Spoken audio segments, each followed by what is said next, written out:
Hello there. I wanted to do a couple quick videos highlighting what I personally consider to be the best of the Worm series. Um, it kind of came out on the PSP, so that was kind of its main, problem per se. So, here's the thing. I'm going to start off right away with I have only two bad things to say about this game. One, they should have had more slots for custom maps. You could only have 10 for some reason. No idea why. I mean, it's saved on a chip. You'd think it'd have more. So, here's the thing. Right off the bat, there's a lot of features that they go and they add and they remove from the series all the time. Level Editor is one of them. I think less than half the games in the series actually have one of these. And if I recall correctly, the one in Revolutions didn't even let you place a lot of the props, or it just seemed to remove a lot of options. And another thing, I have not seen too many of them have level effects. Actually, I don't recall off the top of my head which ones did aside from this one, if any. So, I'm going to start off with one of the more basic ones, kind of when I was still first learning how to make levels on this. This one was just a simple map of two helicopters. So the idea is just you more or less blow up the other person's terrain. And if you start off on this one, like I'm doing a 3v1, you start off in a situation where they're already on your own terrain. So personally, this is just the way I always like to play. Not really sure why he did that. I have a feeling he was trying to aim in some other direction. Yeah, AI has never been the strong suit of these games, that is for sure.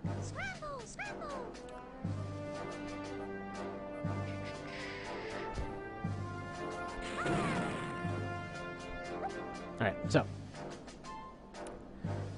One of the things that makes this one unique in the series, as far as I'm aware, the explosions are far smaller. So when it comes to terrain damage and all that, you can see it's doing a lot more plinking than removing huge chunks. So normally the bazooka is something like, 3 times the worm's height or something like that. Also, despite them all being on... Ooh, jeez, that poor bastard. In spite of them all being on the blue team, it still occasionally recognizes them as a different team. It's just a weird quirk of how the system works. Okay, so what I was getting at, there's far less terrain damage, so you can make custom maps based around that. And it's just nice, because you end up with situations where you're left with little tiny chunks of map left, like this. And, I don't know, it's nice. You're just like, scrambling for little scraps of land left over. And you can actually keep that going for quite a while. So yeah, terrain effects on this one, you basically get crappy visibility. This is my least favorite one, that's actually why I started with it. Anyhow, like there, normally that piece of dynamite probably would have taken out the entire tail or whatever else. For example, to compare it to the sequel that came right after this, which was Battle Islands. It's one where they tried... It was the first one of what I'd call the more modern worm attempts on a portable version. Now, comparatively speaking, I just kind of utterly loathe the ones on mobile. Like, specifically, when I say mobile, I do specifically mean the phone ones. The handheld ones have fared a little better. It's like Battle Islands, for example, also on the PSP. The only PSP one available for digital download, otherwise I would have bought this a second time. Because this was UMD only, and those things chip and crack, and they're just a terrible format. But my point being, that one also at least came with a level editor, it came with a scenario editor. Team editor. But when they did that supposed upgrade, what they did, okay, they added more weapons. A lot of them were redundant or useless. This was the point at which they, for example, added napalm weapons, but they were almost pointless with how little they did. And then they added You know, they added redundant melee weapons and stuff. And custom weapons, which only you can use, the AI can't use them. And they weren't custom aside from actually a couple options. Because if you had a choice between you just have an explosion or you have 5 explosions that branch off from your explosion, you're going to go for the 5. If you want just basic damage or do you want fire on it, you're going to want fire on it. It's not really a choice. I mean, like projectile ones, the only real choice is do you want a fuse on it or not. For other ones, for example, strike ones, I believe the only choice was... I don't think of it. Was there even a choice? Like, I think it was just like, do you actually want it on fire or not? Seems a little pointless. And then for dropping weapons, well, do you want a fuse? But there was no reason you wouldn't want that, because it's either a mine or a bomb. So you're better off just dropping it with the fuse so they have a chance to run away, because you can only place them. So just in general, it was kind of a lackluster feature that seemed like it had more effort put into it than it actually needed. I mean, it had extra, like, little movies and everything that came with it. It seemed strange. So yeah, I'm not sure what happened there. I mean, they took out custom emblems, so you could only use, like, little pre-baked ones. Again, strange choice if you want to suddenly bring in, you know, all this team play into it that they tried to do. You couldn't make custom AIs anymore, so you can do that in this. Like, if you want 4, you know, sorry, lost my train of thought for a second. If you want to have 3 AI enemies, they made the physics a lot more floaty. They shortened the distance on the jetpacks for some reason. And what else here? Yeah, they added some ghost range on stuff, so there would be an explosion and then stuff outside of that explosion would still get harmed. Which may be realistic, but come on now, I'm not playing Worms for realism. And yeah, really upped the terrain damage. So everything had a far bigger radius. I mean, the problem was, like, you kind of took out the whole, you know what you're doing aspect. Now, I don't claim to be particularly great at these games, but when you have a case where somebody just kind of aims at a general zip code and still manages to get a solid hit off, it's kind of frustrating. Now, why I said this map effect was definitely the weakest, you lose visibility of health and how much damage you're doing, and then also there's a little visibility block there. Now, as far as I'm aware, the AI is kind of unaffected by the first part of that.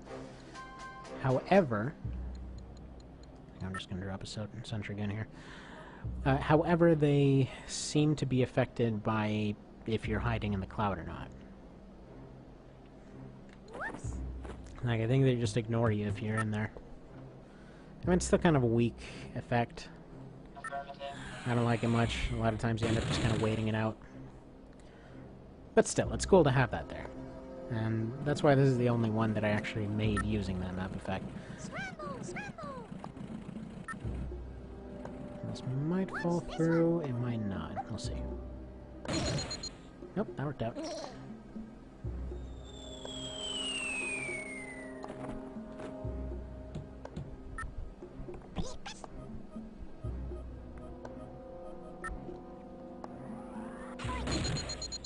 Oh yeah, and to some extent, this has a bit of the little hitbox for where your projectile starts is actually out at the end of the bazooka there. So sometimes you can shoot through walls to a limited extent. The AI is way better at pulling that off, because of course they are. It's just an interesting thing. If you're using the map editor, you can do some cool stuff with that.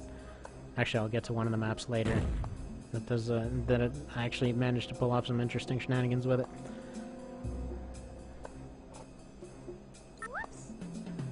I mean, the AI doesn't seem to cheat as much in this one, like compared to Battle Islands.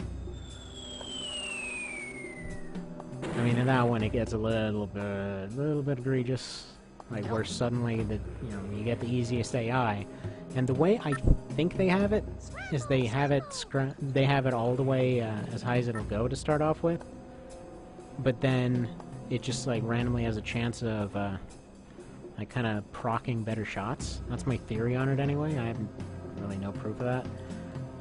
Alright, so a good amount of time to go pick up stuff. I think they actually took away the option in the next game to have your turns last this long. I think 60 was the longest. Which I suppose is somewhat fair.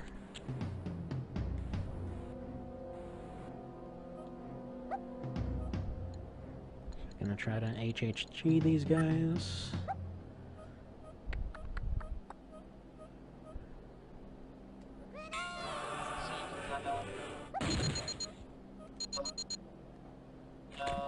That'll do.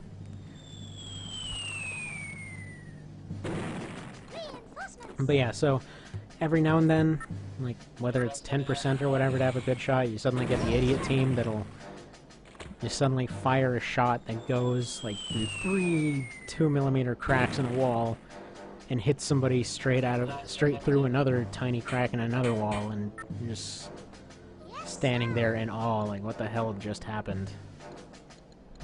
I think this guy just needs a little nudge this way. Nope. Nope, blow it up, blow— ah, crap. Could have sworn there's a way to blow that thing up manually, but I appear to have missed it.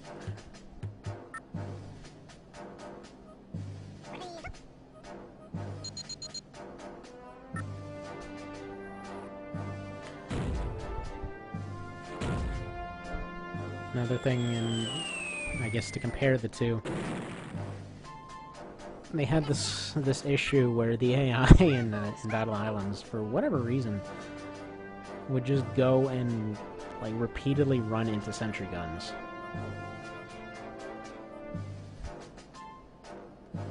Like whether they just didn't recognize them as a threat or what. I don't know if I just lost the round there. I think I did.